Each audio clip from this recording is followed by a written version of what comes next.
light us out already, cause here one non-stop fire. Road.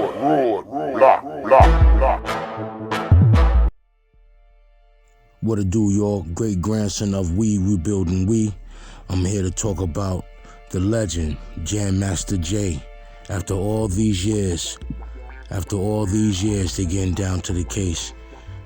I did an update on this a while back on a certain person who was subpoenaed to testify in the Jam Master Jay case. We want to know if he was involved. When you come up here, press that like button, man. Salute to y'all. Proceed. A pursuit of justice more than 2 decades in the making. A lot of people are silent in the community. Finally entering a new critical phase Monday. Jury selection in the murder trial of the 2 men accused of killing, execution style, Jason Mizell. Jam Master Jay, Run DMC! AKA Jam Master Jay, the hip-hop legend and DJ for the pioneering rap group Run DMC.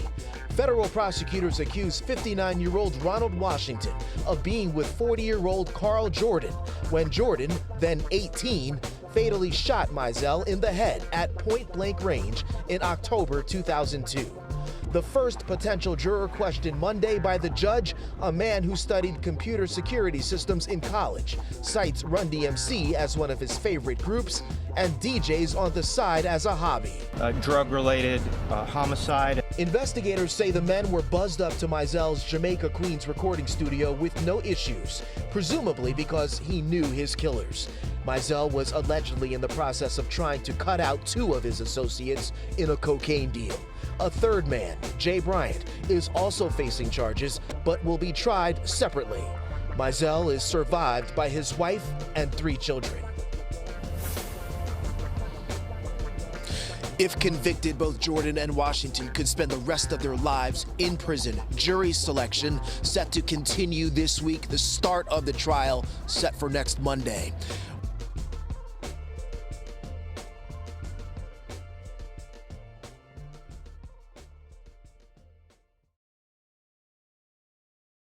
This is We Rebuilding We. I got a story to tell y'all allegedly what's going on BMF and Jam Master Jay. For nearly 20 years, the tragic passing of Jam Master Jay has remained one of the most involved mysteries in hip-hop. The legendary DJ from Run DMC was gunned down in the early hours of the morning on October 30th, 2002, at his recording studio in New York City. In the years that followed, multiple suspects were monitored thoroughly, including notorious drug dealers like Kenneth Supreme McGriff, until Carl Jordan Jr. and Ronald Washington were both indicted for his murder. According to reports, the crime above stems from a botched attempt to purchase cocaine. The suspects are tentatively slated to begin their murder trial in February 2023. One of the high-profile witnesses that the feds want to subpoena is Southwest T, aka Terry Flenory. Known for its prolific drug empire, BMF was also an influential entity behind the scenes in the rap game. Prosecutors believe the organization's interests intertwined and that Jam Master Jay was selling drugs on behalf of BMF.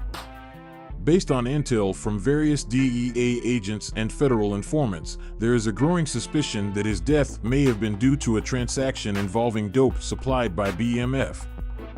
November 30th, 2022, federal prosecutors out of New York City subpoenaed Black Mafia family co-founder Terry, Southwest T, Flenory earlier this year to testify in the highly anticipated Jam Master Jay murder trial scheduled for February, per multiple sources familiar with the government's witness list. The complex case surrounding the slaying of historic hip-hopper Jam Master Jay on Halloween Eve 2002 has been 2 decades in the making and now includes one of America's most powerful and popular drug bosses of all time. Terry Flenory and his big brother, the iconic Demetrius, Big Meech, Flenory, started the BMF organization on Detroit's far southwest side in the early 1990s. By the dawning of the 2000s, the Flenorys had established BMF outlets in almost 24 states across the U.S. and were the biggest dope boys in the country. Known for advocating diplomacy over violence and keeping a wide array of counselors and advisors for endeavors on both sides of the law, they were frequently rubbing elbows and socializing with rap and hip-hop luminaries, and in some cases, actually doing business with them, according to sources and DEA records. Jam Master Jay was one of the rap world figures that was slinging BMF cocaine, per prosecutors.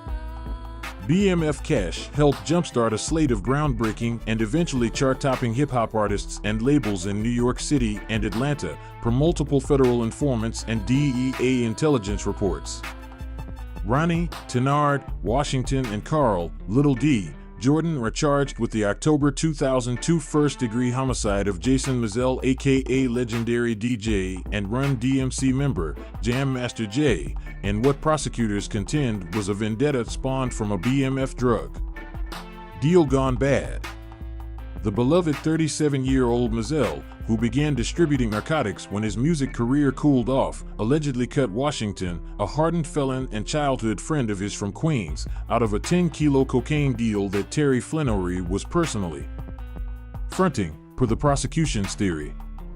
Neither Flenory, nor his brother or anyone else in or linked to BMF are suspected of playing any role at all in Mizell's murder. Considered the straw that stirred the drink for the pioneering rap group Run DMC, Mizell attained international fame and fortune by the time he was 21. Run DMC was single-handedly responsible for bringing hip-hop music to the masses in the 1980s. The Adidas-clad, gold chain-wearing trio made up of Mizell, Joe, Rev Run, Simmons, and Daryl, DMC, McDaniels, became the first rappers to reach gold, platinum, and multi-platinum status in record sales, and was the first corporate-embraced hip-hop entity, validating the craft to Wall Street and the music industry simultaneously. Mizell was shot to death execution style on the night of October 30th, 2002, inside his custom-built Queens recording studio.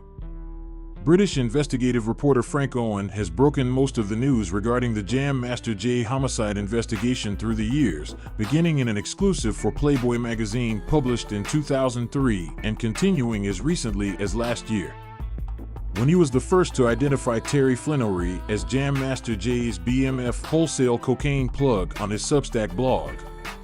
According to the murder indictment and Owen's reporting that preceded it, money problems in the mid-1990s brought Jam Master Jay into the drug game. His first attempt at putting together a wholesale cocaine deal in late 1995 went sideways fast, and he was beaten and robbed, per Owen's sources.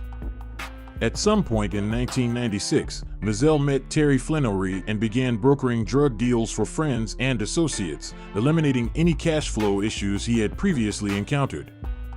The drug deal that cost Mizell his life can be traced back to the summer of 2002.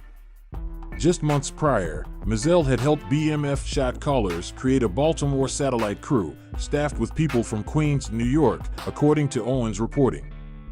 Upon Mizell's boyhood friend, notorious Queens stick-up kid, Tenard Washington, returning to town from a prison stint in March 2002, Mizell bought him clothes and a car, gave him a place to live, and promised him a job in the Baltimore crew.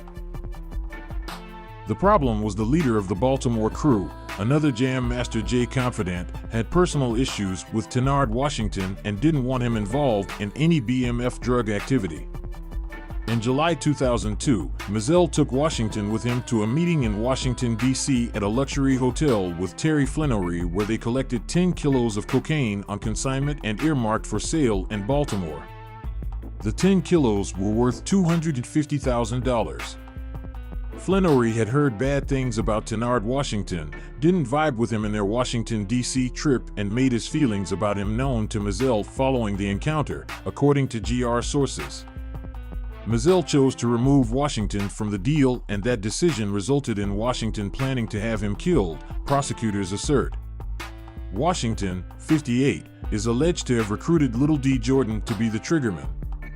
Jordan, 40, was once an aspiring rapper and had known Mizell since he was a young child. He had recorded with Mizell in the years before Mizell was slain.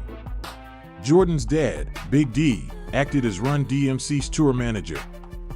Due to the increasing security concerns and the difficulty in tracking down subpoenaed records from the pre-digital age, the trial was pushed back from its original September 2022 start date to February 2023.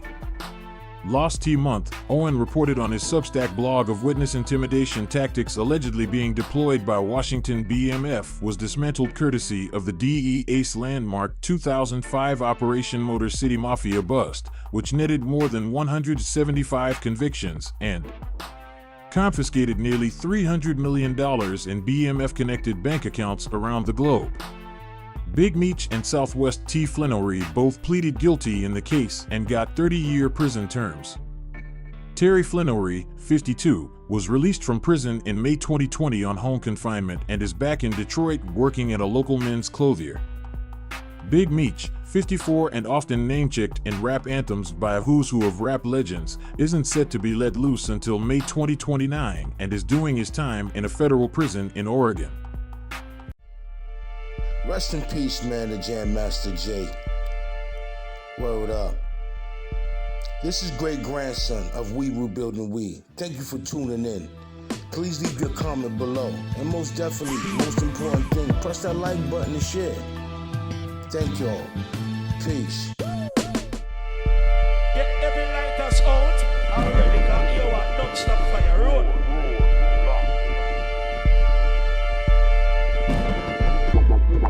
Get every lighters out.